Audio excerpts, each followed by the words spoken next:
देश के तमाम राज्यों पर मानसून की सुस्ती, चाहे वो पहुंचने की बात हो या फिर बारिश की बात हो, दोनों में सुस्ती दिखाई दे रही है और उसका जो प्रभाव है, दुष्प्रभाव है, वो खेती पर पड़ रहा है।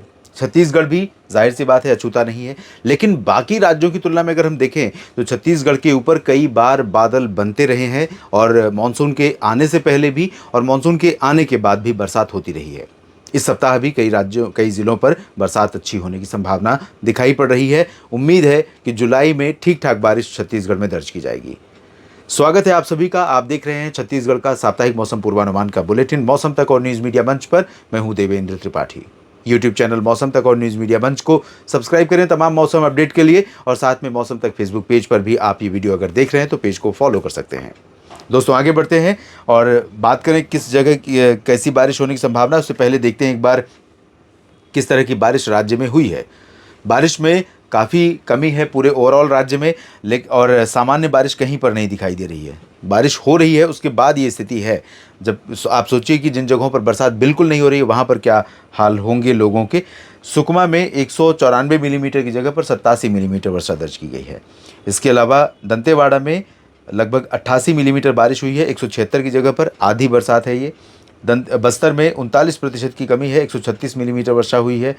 नारायणपुर में 56% की कमी है, 191 मिलीमीटर की जगह पर 83 मिलीमीटर वर्षा हुई है। और कोंडागांव में जहां 187 मिलीमीटर वर्षा होती है वहां लगभग 97 मिलीमीटर बारिश हुई है, 48% की कमी है। तो आधी बारिश लगभग हुई है। कोंडागांव में वही स्थिति है। धमतरी में 59% की कमी है और गरियाबंद में 57% की कमी है। और साथ में इधर आप देखें मुंगेली में 54% की कमी है और बलरामपुर में 48% की कमी है। ये जो पीले रंग आप देख रहे हैं जिन ज़िलों के, इन सभी जगहों पर, चाहे वो रायगढ़ हो या बिलासपुर, अंबिकापुर, कोरिया, सरगुजा, महासमुंद या बलौदाबाजार, भाटापारा, रायपुर और राजनांदगांव या फिर बालोद और कांकेर तथा बीजापुर, इन सभी क्षेत्रों में दोस्तों बारिश में 60 से 80% तक की कमी है। लगभग मात्र 20% या 25 और 30% बारिश हुई है। तो 10 मिलीमीटर की जगह पर अगर 3 मिलीमीटर बारिश होगी, 100 की जगह पर 30 होगी, तो उससे काम कैसे चलेगा। खेती का काम अभी तक ठहरा हुआ है, अब बढ़ सकता है क्योंकि छत्तीसगढ़ पर बरसात बढ़ गई है। और इस पूरे सप्ताह के दौरान, आज 29 जून है, 29-30 जून और उसके बाद 5 जुलाई, इन 7 दिनों के दौरान चांसेस ये हैं कि छत्तीसगढ़ के कई ज़िलों पर, उत्तरी क्षेत्रों में भी बलरामपुर, कोरिया, सरगुजा और बैकुंठपुर, जशपुर, कोरबा, बिलासपुर, मुंगेली, बलौदाबाजार, भाटापारा, जांजगीर चांपा, रायगढ़ और महासमुंद, रायपुर, बेमेतरा, कवर्धा, राजनांदगांव और दुर्ग, बालोद, धमतरी और गरियाबंद में भी, साथ में कांकेर, कोंडागांव और नारायणपुर, जगदलपुर, बस्तर, दंतेवाड़ा, सुकमा, बीजापुर, साथ में राजधानी रायपुर, इन सभी क्षेत्रों के ऊपर अधिकांश जगहें ऐसी होंगी जहां पर बादल बनेंगे, अब बढ़ेंगे और बरसेंगे भी। और बादलों का प्रभाव दिन प्रतिदिन बढ़ेगा, यानी कि मॉनसून एक लंबे समय तक ठीक ठाक बरसात का स्पेल देगा। तो इन 6-7 दिनों के दौरान जो बारिश राज्य में होने वाली है अलग अलग ज़िलों में, कुछ जगहों पर भारी हो सकती है, कुछ जगहों पर हल्की से मध्यम।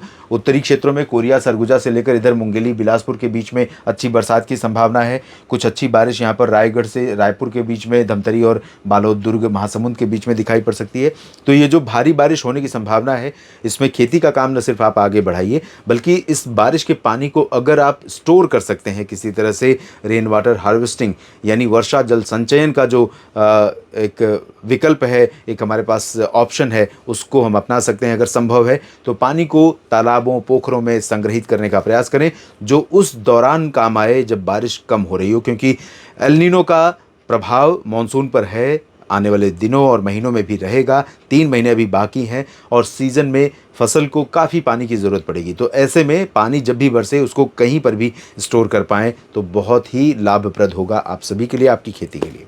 छत्तीसगढ़ के साप्ताहिक मौसम पूर्वानुमान के इस बुलेटिन में अभी इतना ही। बने रहिए लगातार मेरे साथ मौसम तक और न्यूज़ मीडिया मंच पर। धन्यवाद, नमस्कार।